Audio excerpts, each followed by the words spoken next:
Thank you, Mr. Speaker. Mr. Speaker, this is a pretty hefty budget we got here, and I do wonder how many of us have read the whole thing. I've heard enough about it, I will admit. I haven't read all 243 pages. I'm curious if anyone voting for it has read all 243 pages. But really, I wanted to rise to respond to some things that I heard from the representative from Westbrook, who does paint an extraordinarily rosy picture of the state of Maine. It's a facade, Mr. Speaker. This budget is not what Maine people want. And I appreciate that some Mainers may have shown up for the public hearing. But you know what I hear from Mainers, Mr. Speaker? They're not going to bother because they know that they have a government that has no interest whatsoever in what they have to say. And so I stand here representing those Mainers who have given up. They are no longer willing to waste their time, what they see as a waste of time, to come and advocate with their government because they know the fact that you are not listening and you are not willing to act on what they say. They have seen it time and time again, and they are sick of it, Mr. Speaker. And so I and the representative from Guilford, who described our state so eloquently, are standing here representing them. They have sent us here to be their mouthpiece, to speak up for them, even though they know and we know that it will not make a difference. It will not make a difference today, Mr. Speaker. But I will say, I am confident that this balance of power has an expiration date and that you are on borrowed time, Mr. Speaker. And I look forward to the day that this chamber and the individuals in it will truly listen to the people and then implement the will of the people instead of the select few. Mr. Speaker, a tax system that's more fair. What an incredible description for just simply increasing taxes once again. Do you know, Mr. Speaker, that if everything compiled in this budget passes tonight, the chief executive and these chambers will have overseen at least, I could have the count wrong, it might be undercount, at least 32 new or increased taxes just in her tenure. Thank goodness it's the last budget of this chief executive. Maine people can't take much more. Mr. Speaker, let's talk about the actual nuts and bolts of what that looks like when you increase taxes on the high earners in our state. Who are we talking about? Who are these high earners? Okay, 2,600 individuals. I guess there's some quibbling over numbers. Whether it's 24 or 2,600 individuals, that is an itsy-bitsy fraction of the folks in our state. And they are currently paying 18% of our total personal income tax. Now, this 2% surcharge, otherwise known as a tax, will increase our top rate from 7.15% to 9.15%. And when it does so, these individuals will then be responsible for 20%, one-fifth, one out of every $5 coming in on personal income tax from this small pool of individuals. Now, who are these folks? Mr. Speaker, these are people we want in our state. Are we attempting to drive out every medical specialist that has trained for years and years and honed what they do and provide care to Maine people? We already have a huge lack. These high earners, these malicious people who we should tax more, when they leave our state, we will have an increased shortage in the areas we're already short. Entrepreneurs and business owners who will leave and take their businesses with them. Who's going to pick up the slack there and provide more jobs, Mr. Speaker, when folks lose their jobs when businesses move? or when businesses don't come to our state in the first place? Have you calculated the economic impact of driving people out of our state? Mr. Speaker, let's say that 10% of this group of people decide they've had it. They're done. Massachusetts, Vermont, those other states will have the highest income tax in New England, Mr. Speaker. So they decide they're done, 10%. That means 10% of those new funds are gone. That brings us back down to what? Those earners bringing in 18% of our income tax. Let's say 20% of them decide that they're done. Now we're net negative. Now we're below what they were contributing. And now who's going to pick up that slack?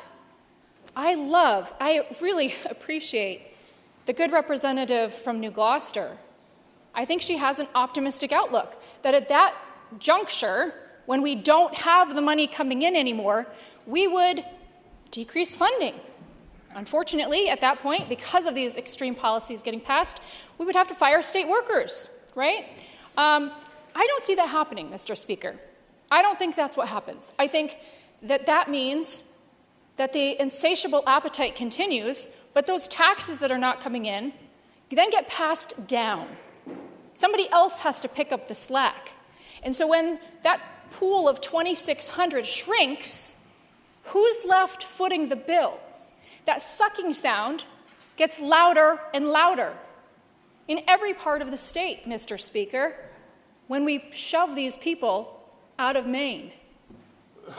Mr. Speaker, we've heard that this is the last budget of this chief executive.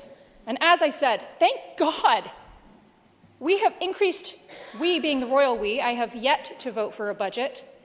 We have increased that budget from $7 billion to $12 billion during her tenure. Mr. Speaker, if we were to talk in everyday numbers, that's, let's say, someone already making a very healthy income of $70,000, growing to $120,000 in a very short time frame. I don't know any Mainer that's seen their income grow like that, and yet we demand that of Maine people. That is not fair. The reality of what we see in our state, Mr. Speaker, is not pretty. And it's certainly not what the representative from Westbrook has described. I'm curious if he's ever been north of Augusta, and I would invite him to take a trip. But, Mr. Speaker, what we actually see here is that the emperor has no clothes. Let's talk about the funded Medicaid. Well, Mr. Speaker, I was just reading an article today about a gentleman, James, in northern Maine.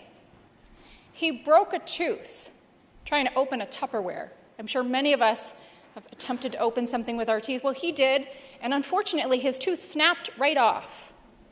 And for the last 2 weeks, James has been calling dentists throughout Maine trying to get in to see them. But James has Maine Care, Mr. Speaker, and because of the abysmal reimbursement policies we have in this state, there are very, very few dentists who will take Maine Care.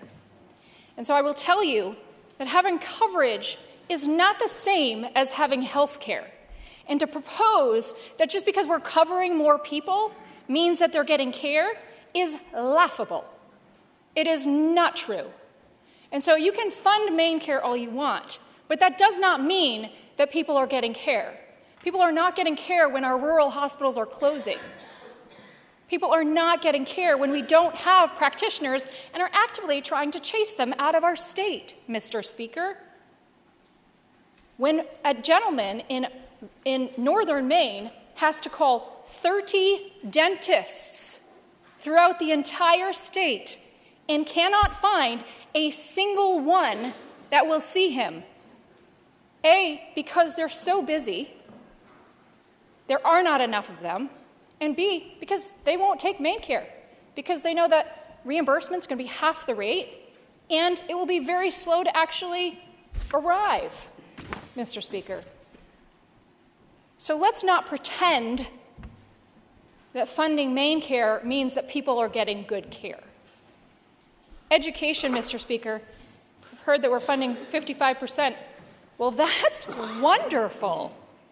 I assume that means that Maine children are learning and thriving and doing exceptionally well in our schools, right? No, Mr. Speaker. We have in the ballpark of a quarter of our 4th and 8th graders that can read at grade level. That is not a positive result. And if that's what we can expect from funding 55% of our schools, that is a failure. That is a failure. I've heard some suggest that perhaps Maine students are just poor test takers, Mr. Speaker. But I think you can't cover an entire state with a broad swath like that.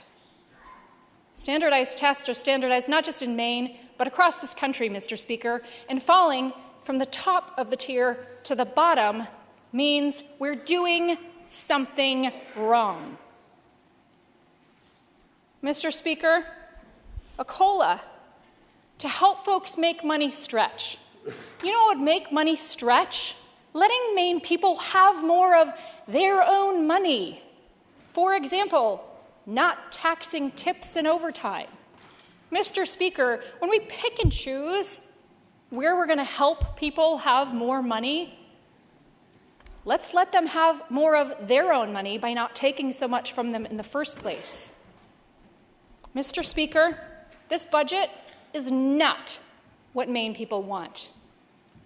Ordinary Maine people who generally may not be paying attention to politics, they are paying attention, Mr. Speaker. They know that there are multiple pieces of this budget that are campaign gimmicks, such as the $300 checks that are going out to some Mainers. They don't want this budget.